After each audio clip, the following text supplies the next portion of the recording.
मेरा नाम राजवंश नागल, हरियाणा का रहने वाला, किसान का बेटा, पिताजी फौजी परिवार से बिलोंग करता हूं क्योंकि सारे खानदान में फौजी भरे हैं।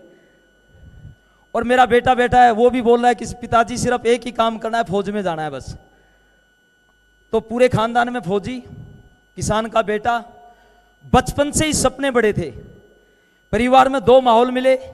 एक माहौल कि किसान और पिताजी आर्मी में जवान थे, लेकिन साथ में मेरे चाचा जी आर्मी के अंदर ऑफिसर थे। शुरू से ही देखता था और जिंदगी के अंदर एक इच्छा होती थी कि एक दिन बड़ा आदमी जरूर बनूंगा। घर का नाम मेरा पप्पू है, पप्पूड़ा बोलते हैं प्यार से। और मैं जिंदगी में कभी भी बात आती थी तो सिर्फ एक ही जुनून होता था, बड़ा आदमी बनूंगा, बड़ा आदमी बनूंगा, बड़ा आदमी बनूंगा। और मुझे पता नहीं था कैसे बड़ा आदमी बनूंगा। ऐसे करते करते पढ़ाई लिखाई हुई। 12th तक मैंने पढ़ाई की भारतीय सेना में। टेक्निकल साइड से मैं सेना में चला गया। और सेना में जाने के बाद जब मुझे पहली बार सैलरी मिली तो मुझे आज भी याद है, 93 के अंदर मैं भारतीय सेना में गया था। 94 के अंदर जब मुझे पहली बार सैलरी मिली तो मैं वुडलैंड की जूते लेके आया, जींस की पैंट लेके आया। और जितनी सैलरी मुझे मिली थी वो सारी मैंने सिकंदराबाद में ख़त्म कर दी। उसके बाद ताली एक बार बजाना, बार बार नहीं बजाना। उसके बाद आप सोच सकते हैं, फिर मुझे लगा, जब मेरे को आर्मी के पैसे मिलते थे, मुझे लगा इससे ज़्यादा बड़ा काम जिंदगी में हो नहीं सकता, क्योंकि नौकरी वाला आदमी न तो कार ले सकता, न बढ़िया घर बना सकता, न बढ़िया कपड़े पहन सकता। सही कह रहा हूं? अब शादी हो गई, बच्चे हो गए, नौकरी चल रही थी। कुछ मैंने एक दो बिजनेस और किए परिवार के लोगों के साथ मिलके, रिश्तेदारों के साथ मिलके। उससे भी ज़्यादा फायदा नहीं हुआ। चाचा जी रिटायर हो गए आर्मी में कर्नल से, और वो पॉलिटिक्स में चले गए। और जब वो पॉलिटिक्स में गए तो मुझे लगा कि चाचा जी के साथ मैं भी पॉलिटिक्स में चला जाऊंगा और चाचा एमएलए बन जाएंगे तो अपनी तो बल्ले बल्ले हो ही जाएगी। लेकिन ऐसा नहीं हुआ।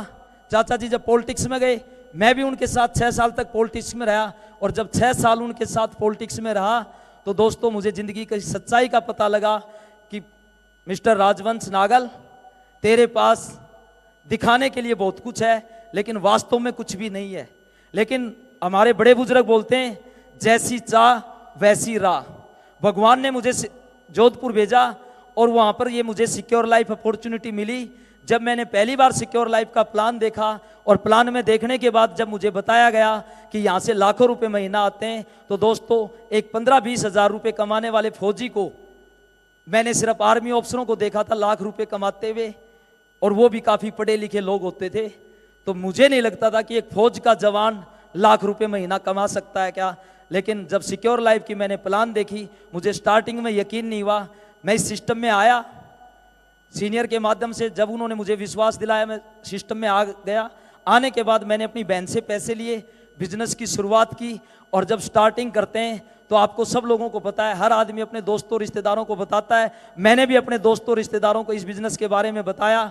और मुझे, जब मैं चाचा जी के साथ पॉलिटिक्स में रहता था, तो बड़ा कॉन्फिडेंस था कि मैं जिस को बताऊंगा सब लोग सिक्योर लाइफ ज्वाइन होकर जाएंगे। लेकिन कोई भी व्यक्ति मेरे साथ सिक्योर लाइफ ज्वाइन नहीं किया। और मैंने 3 महीने काफ़ी प्रयास किया, लेकिन जब कोई भी व्यक्ति ज्वाइन नहीं हुआ तो मुझे लगा कि ये काम मुझसे नहीं होगा। फिर मैंने अपने सीनियर से मिला और उन्होंने मुझे बताया कि नागल, अगर आप सिस्टम के हिसाब से काम करोगे तभी इस बिजनेस में कामयाब होगे। दोस्तों, मैंने सारी चीज़ों को छोड़ करके सिस्टम की बात माननी शुरू की और सिस्टम के हिसाब से काम करना शुरू किया। यहाँ पर बोलते हैं कि 2 लोगों को बिजनेस में मतलब स्टार्टिंग होती है, 2 लोगों की टीम बनाने की बात आती है। टीम बनानी शुरू की। बहुत से लोगों ने, आपको पता है, आर्मी की नौकरी करते हुए जब बिजनेस को कर रहे थे, बहुत सी चीज़ें बीच में आई, लेकिन हमने सारी चीज़ों को दरकिनार करते हुए आगे बढ़ते गए। 2 लोगों की भी टीम बनी, 10 की भी बनी, 1000 की भी बनी और 10,000 की भी बनी। और आज आपके सामने 20,000 की टीम आपके सामने, और आज आपके सामने खड़ा हूं।